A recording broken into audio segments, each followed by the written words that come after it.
Having a workflow that allows us to accomplish as much as we can with as few errors and as few delays as possible is a really important thing, regardless of what situation we're using our Line 6 Helix in. And one of my favorite things about the Helix is how customizable and tweakable it is in a lot of sort of under the hood things in the global settings that a lot of folks sometimes don't even realize are there. So today, in my continuing series of looking at all of the global settings, I am taking a look at the Footswitch menu of the global settings. And there's a lot of great, wonderful abilities hidden under the hood in here.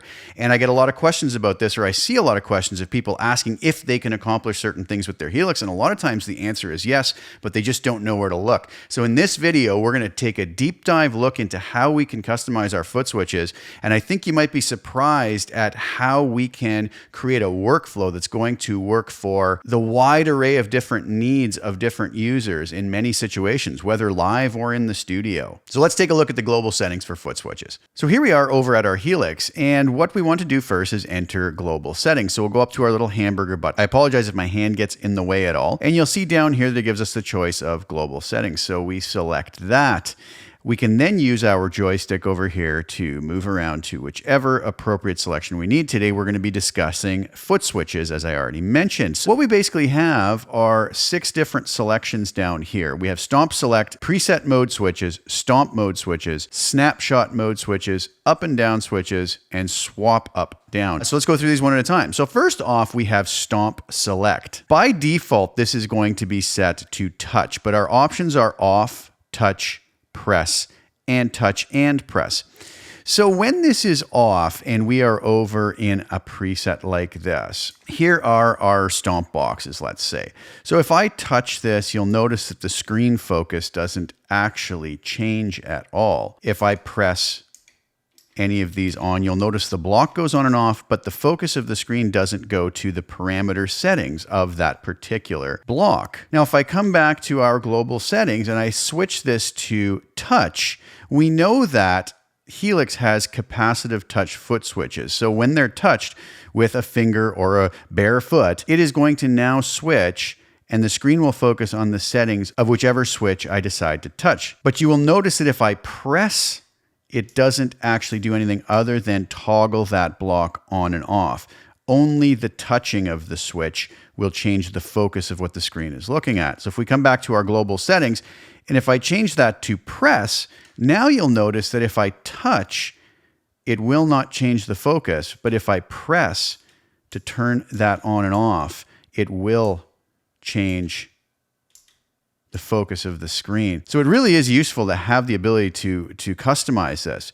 We also have the final setting, which is touch and press. And you'll notice that now if I go back, my screen focus will change even if I'm touching or also if I'm pressing. So extremely useful. I actually keep that to off a lot of times when I'm shooting videos just because I find that I want to stay focused on one particular place regardless of what I do. Next setting is preset mode switches. So we have a lot of selections in here. My default setting is 8 snapshots. That gives me the ability to come over here and switch between selecting 8 different snapshots or having my full stomp mode ready to go. But everybody's going to have different uses here. What are our selections? Well, we can have a lot of different selections. We can have it set so that the foot switches are showing 8 presets, as you see here. We can also have it so that we have 4 presets along the top and 4 stomp boxes as we assign them across the bottom. So when it says preset stomp, whatever's listed first is going to be your top row. If I keep going, I could also flip that around so that I have my stomp boxes across the top row and my presets along the bottom row. I can have presets along the top row or 4 snapshots along the bottom row. Or I could have the reverse of that where I have the first 4 snapshots along the top row and presets along the bottom row. I can have it so that my snapshots are across the top row and I have 4 stomp boxes across the bottom row. And I can reverse that. So I have 4 stomp boxes across the top row or 4 snapshots along the bottom row.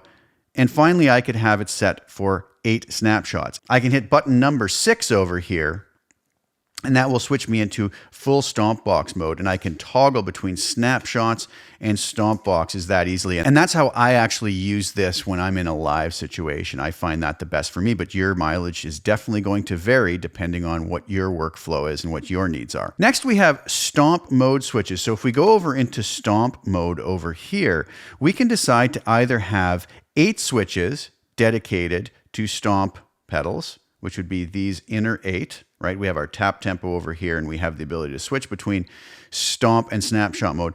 But with 8 switches, the 2 switches over here are going to be reserved for another function. Right now they're set to bank, but I will show you how we can switch that in a moment.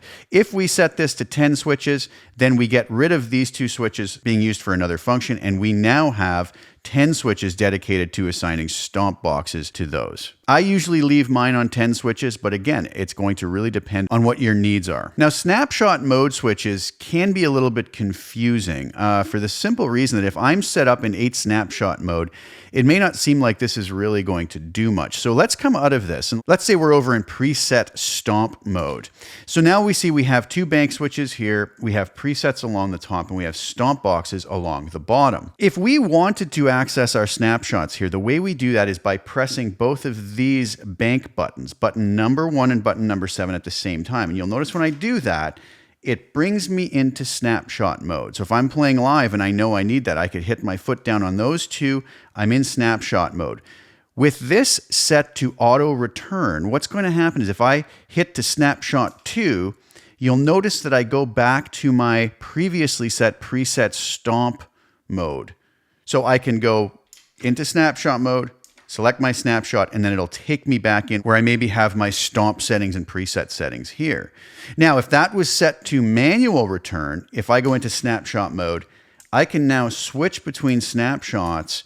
It's not actually going to return until I come up over here to Footswitch 6 and hit cancel. Then it will go to my previous setting of preset stomp here.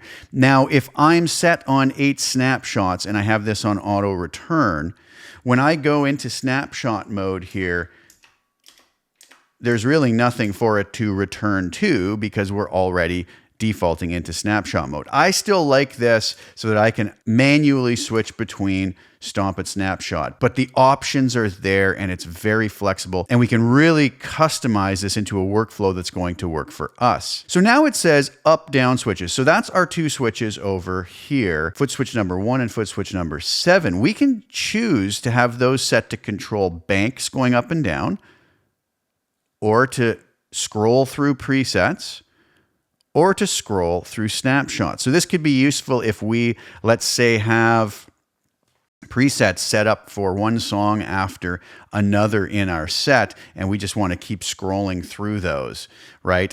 Some folks might like this on bank so that they can just go to a whole new bank. Or maybe you want to scroll through snapshots. Maybe you have a song that you know you have set up. So snapshot 1 is your intro, verse 1, chorus, verse 2, chorus 2, bridge, and you could just boom, boom, boom, very easily kind of just thoughtlessly in a way, scrolling through our snapshot. So that's really going to be up to us, whatever we think, but you can see over here, and I hope the lighting is good.